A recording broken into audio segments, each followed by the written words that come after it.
اعوذ باللہ من الشیطان الرجیم بسم اللہ الرحمن الرحیم۔ ناظرین کرام السلام علیکم ورحمۃ اللہ وبرکاتہ۔ موجودہ مسیحت کے بانی پولوس کو لے کر ہم سچائی کی واقفیت کے سفر پر رواں دواں ہیں۔ ابھی تک ہم پولوس کے تعارف، اس کی رسالت اور اس کی تعلیم کی بنیاد پر ویڈیوز اپلوڈ کر چکے ہیں۔ مزید ڈسکشن سے پہلے چینل کو سبسکرائب کریں، ویڈیو کو لائک کریں اور بیل آئیکن پر لازمی پریس کریں تاکہ ہر ویڈیو آپ تک بر وقت پہنچ سکے۔ آج اور آنے والی ویڈیوز میں ہم مسیحت کے ایسے بنیادی عقائد پر بات کریں گے جو کہ پولوس کے ایجاد کردہ ہیں۔ حضرت یسوع مسیح علیہ السلام کے دین کا ان عقائد سے کوئی تعلق نہیں ہے۔ ان ایجاد کردہ پولوسی عقائد میں کفارہ، نجات بذریعہ صلیب، الوہیت مسیح، تثلیث، اصلی گناہ یا موروثی گناہ شامل ہیں۔ مسیحی حضرات عہد قدیم کی من مانی تشریح سے انہیں مسیحیت کا حصہ ثابت کرنا چاہتے ہیں، لیکن ناظرین کرام یہود کے ہاں سرے سے ہی ایسے کوئی عقائد موجود ہی نہیں، نہ موسیٰ علیہ السلام کی تعلیمات میں ایسے کوئی عقائد ثابت ہیں۔ اس لیے موجودہ مسیحیت کا بانی پولوس کو کہنا کسی طرح بھی بیجا نہ ہوگا، کیونکہ مسیحیت کا بانی پولوس ہے نہ کہ یسوع مسیح، کیونکہ مسیح عقائد ہمیں عہد قدیم میں سرے سے ملتے ہی نہیں اور نہ ہی یہود میں ان کا کوئی تصور موجود ہے۔ لہٰذا ہم اللہ کی توفیق سے انشاءاللہ ان سب پولوسی عقائد کی حقیقت آپ پر واضح کریں گے تاکہ آپ بھی سچائی سے واقف ہو کر آزاد ہو سکیں۔ آج کی ویڈیو میں ہم پولوس کے خود ساختہ عقیدے، موروثی گناہ اور اس کے کفارے کی حقیقت جاننے کی کوشش کریں گے۔ ناظرین کرام، دیکھنے میں تو یہ بڑا زبردست عقیدہ ہے اور سمجھنے میں آسان بھی ہے، لیکن یہ خود ساختہ ہونے کے سبب باطل ٹھہرتا ہے، کیونکہ خداوند رب العالمین نے ایسی کوئی بھی تعلیم کسی نبی کے ذریعے نہیں دی۔ انجیل میں موجود رومیوں کا خط باب 5 اور فقرہ نمبر 12 میں پولوس کہتا ہے، پس جس طرح ایک آدمی کے سبب سے گناہ دنیا میں آیا اور گناہ کے سبب سے موت آئی اور یوں موت سب آدمیوں میں پھیل گئی، اس لیے کہ سب نے گناہ کیا۔ اور ناظرین کرام، اس کے ساتھ ساتھ انجیل میں موجود رومیوں کا خط اور اس کے 3 باب کے متعلق پولوس کے نزدیک کوئی بھی راست باز نہیں ہے، سب کے سب نکمے ہیں، کیونکہ سب نے گناہ کیا ہے، لہٰذا کوئی بھی خداوند کے جلال کو نہیں پہنچ سکتا۔ لہٰذا خداوند نے یسوع مسیح کے وسیلے سے سب کو راست باز بنانے کے لیے ایک تحفہ دیا، اور رومیوں کے نام خط باب 6 کے مطابق انسان کی پرانی فطرت یسوع مسیح کے ساتھ مصلوب ہو گئی۔ ناظرین کرام، یعنی انسان گناہ کی فطرت سے آزاد ہوا اور اب انسان راست باز ہے۔ سب سے عجیب بات ناظرین کرام یہ ہے کہ یہ بات پولوس سے پہلے کسی کے وہم و گمان میں بھی نہیں تھی۔ پولوس کے اس فلسفے کو سمجھنے کے لیے ہم سب سے پہلے پروٹسٹنٹ فرقے کے مشہور لیڈر جان کالون کی تشریح کو دیکھتے ہیں۔ وہ لکھتے ہیں، جب ہم کہتے ہیں کہ آدم کے گناہ کی وجہ سے ہم خدائی سزا کے مستحق ہوئے ہیں، تو اس کا یہ مطلب نہیں کہ ہم معصوم تھے اور آدم کا جرم ہم پر خواہ مخواہ ٹھونس دیا گیا ہے، بلکہ حقیقت یہ ہے کہ ہم نے آدم سے صرف سزا ہی وراثت میں نہیں پائی، بلکہ گناہ بھی بطور وبائی مرض ہم کو جا لگا ہے، اور ہم اس کی حقیقت کے پوری طرح مستحق ہیں۔ اس لیے بچے بھی ماں کے پیٹ سے ہی گناہ گار پیدا ہوتے ہیں، اور یہی اصلی گناہ سب گناہوں کی جڑ ہے، جس کی وجہ سے انسان قوت ارادی سے محروم ہو کر گناہ پر گناہ کرتا گیا اور اس کی سزا موت کی صورت میں سامنے آئی۔ لہٰذا اس گناہ کی معافی موت کی سزا کے بغیر ممکن ہی نہیں، اور موت دیے بغیر خدا اگر معاف کر دے تو یہ اس کے قانون کے خلاف جاتا ہے، کیونکہ کتاب پیدائش کے مطابق اصلی گناہ کی سزا موت ہے۔ ناظرین کرام، اب مسیحی علماء کے نزدیک خدا نے ایک ایسی ترکیب نکالی جس سے انسانوں پر رحم بھی کیا جائے اور اس کا قانون بھی نہ ٹوٹے۔ ایسے میں کوئی ایسا شخص جو ہر کسی کے گناہوں کی خاطر مرے اور پھر جی اٹھے تاکہ انسانوں میں اصلی گناہ کے سبب جو قوت ارادی ختم ہو گئی تھی وہ دوبارہ حاصل ہو سکے اور انسان راست باز بن سکے، اس لیے خدا نے اپنا بیٹا قربان کر دیا تاکہ وہ سب کے گناہ اپنے اوپر لے کر مر جائے اور دوبارہ جی اٹھے، جس کے سبب انسان کی کھوئی ہوئی قوت ارادی انسان کو واپس مل سکے تاکہ وہ راست باز ٹھہر سکے۔ یعنی ناظرین کرام، اس عقیدے کا صاف صاف مطلب یہ ہے کہ آدم علیہ السلام سے ان کی نسل در نسل گناہ منتقل ہوا۔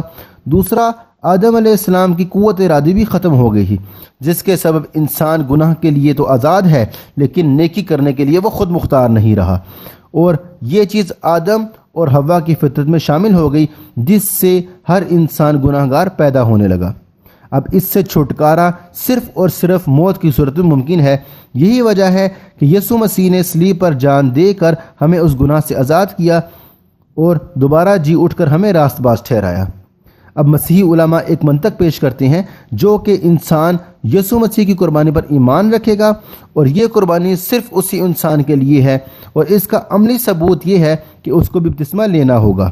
جو بھی یسوع مسیح کی قربانی پر ایمان لائے گا، بپتسمہ لے گا، اس کے اصلی گناہ کی سزا معاف ہو جائے گی اور وہ راست باز ٹھہرے گا اور نیکی کرنے میں خود مختار موت کی سزا سے بری ہو جائے گا۔ ناظرین اکرام، یہاں ایک سوال پیدا ہوتا ہے کہ وہ مسیحی بچے جو بپتسمہ لیے بغیر ہی مر گئے تھے، ان کے لیے خدا کا قانون کیا کہتا ہے؟ اور اس کے ساتھ ساتھ ناظرین اکرام، ایک سوال یہ بھی پیدا ہوتا ہے کہ آدم علیہ السلام کی نافرمانی جو انہوں نے حوا کے کہنے پر کی تھی اور حوا شیطان کے بہکاوے میں آ کر بہک گئی تھی، یہ واقعی ایک گناہ ہے اور اس کی سزا موت ہے۔ ناظرین اکرام، اگر ہم اس بات کو مان لیتے ہیں تو حزقیل کی کتاب اس کا باب نمبر 18 اور اس کے فقرہ نمبر 20 کے مطابق یہ عقیدہ باطل ٹھہرتا ہے کہ آدم کے گناہ کی سزا میں ہم برابر کے شریک ہیں، اور اس کا ازالہ کفارے کی صورت میں ہی ممکن ہے، کیونکہ خداوند فرماتا ہے جو جان گناہ کرے گی وہی مرے گی۔ گناہ آدم کرے تو آدم ہی مرے گا، اس کی سزا اس کی اولاد کو نہیں ملے گی۔ لیکن مسیحی حضرات صرف پولوس کے اس خود ساختہ عقیدے یعنی گناہ ایک انسان کی وجہ سے اس دنیا میں آیا، اس بات کو ثابت کرنے کے لیے نت نئے طریقے ڈھونڈتے رہتے ہیں۔ اس کے ساتھ ہی آگے حزقیل باب 18 اور فقرہ نمبر 20 میں لکھا ہے کہ باپ بیٹے کے گناہ کا بوجھ نہیں اٹھائے گا، نہ بیٹا باپ کے گناہ کا، یعنی کسی ایک کے گناہ کی سزا دوسرے کو نہیں ملے گی۔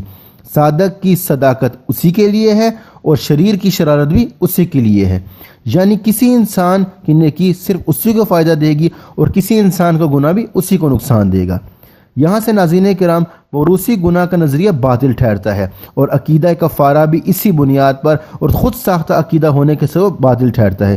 لیکن پولوس نے اس کو بڑی آسانی کے ساتھ مسیحیت کا حصہ بنا دیا اور بنیاد بناتے ہوئے کفارے کا عقیدہ ایجاد کیا۔ اس بات کے حوالے کے لیے دیکھیں رومیوں کا خط باب نمبر 5 اور فقرہ نمبر 12 سے لے کر 22 تک۔ اس کے علاوہ ناظرین کرام بائبل میں اور بھی کئی مسائل موجود ہیں جس سے واضح ہوتا ہے کہ ہر کوئی اپنے گناہ کی سزا خود پائے گا۔ مثال کے طور پر بائبل میں موجود یرمیہ نبی کی کتاب اس کا باب نمبر 31 اور فقرہ نمبر 29-30 اور حزقیل کی کتاب اس کا باب نمبر 18 اور فقرہ نمبر 2 کے مطابق بھی انسان کے گناہ اسی کے سر ہے، کوئی دوسرے انسان کے گناہ کا جواب دہ نہیں ہے۔ اب ایسا کیسے ممکن ہے کہ ایک انسان کے گناہ اس کی اولاد کے نامہ اعمال میں ڈال دیے جائیں؟ طوفان نوح میں سے راست بازوں کو بچا لیا گیا اور گناہ گاروں کو ہلاک کر دیا گیا۔ اب ناظرین اکرام، اگر طوفان نوح کی بات کی جائے تو یہاں پر بھی راست باز کہاں سے آگے، جبکہ کوئی بھی گناہ گار پیدا ہی نہیں ہوتا۔ لیکن پولوس کے مطابق سب نے گناہ کیا تو خدا کو سب کو ہی مار دینا چاہیے تھا، لیکن ایسا نہیں ہوا، صرف گناہ گاروں کو مارا گیا۔ یہاں سے بھی موروثی گناہ کے سبب پیدائشی گناہ گار انسانوں کا نظریہ خود بخود باطل ہو جاتا ہے۔ ناظرین اکرام، اگر ہم باغ عدن میں پھل کھانے والے نافرمانی کے واقعے کو دیکھا جائے تو آدم نے اس نافرمانی کا ذمہ دار حوا کو ٹھہرایا ہے، اور حوا نے کہا کہ مجھے سانپ نے پھسلایا ہے۔ اب خدا نے سانپ کو بھی ہمیشہ رینگنے کی سزا دی، عورت کی سزا کے طور پر اس کو حمل کے درد کی سزا مل گئی، اور مرد کو محنت کی روٹی کی سزا مل گئی۔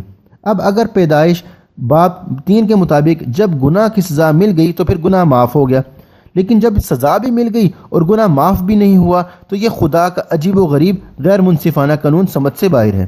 لیکن اگر بالفرض مان بھی لیا جائے کہ ہر انسان گناہ گار پیدا ہوتا ہے تو طوفان نوح میں نوح سمیت باقی بچائے گئے گناہ گار انسانوں کو زندہ رکھنا یہ عجیب بات ہے کہ چند گناہ گاروں کو مار دیا گیا اور چند گناہ گاروں پر راست باز کا لیبل لگا کر ان کو بچا لیا گیا۔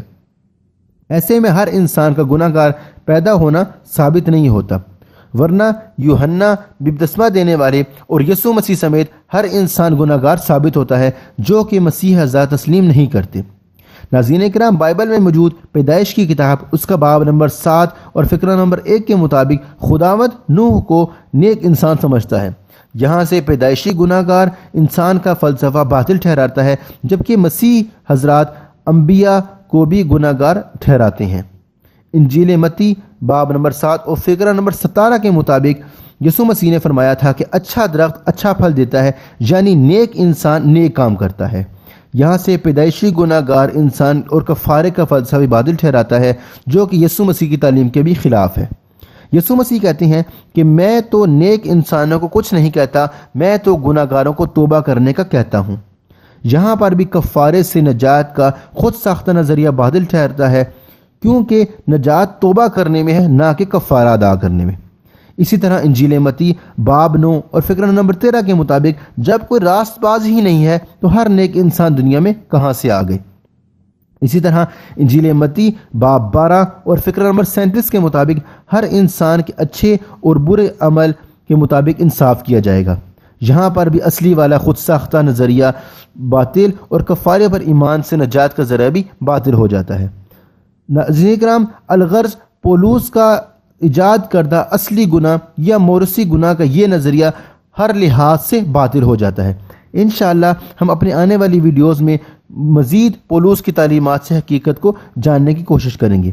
تو ناظرین کرام، یہ تھی ہماری آج کی ویڈیو۔ اگر آپ کو ہماری ویڈیو پسند ہے تو آپ ہماری ویڈیو کو ضرور لائک کریں، اور ویڈیو کو لائک کرنے کے ساتھ اپنے احباب سے بھی شیئر کیا کیجیے۔ اور اگر ابھی تک آپ نے ہمارے چینل کو سبسکرائب نہیں کیا تو آپ ہمارے چینل کو ضرور سبسکرائب کریں، اور سبسکرائب کرنے کے ساتھ جو بیل آئیکن ہے اس کو ضرور پریس کریں، تاکہ جیسے ہی کوئی ویڈیو اپلوڈ کی جائے تو یوٹیوب کی طرف سے آپ کو نوٹیفیکیشن آ جائے۔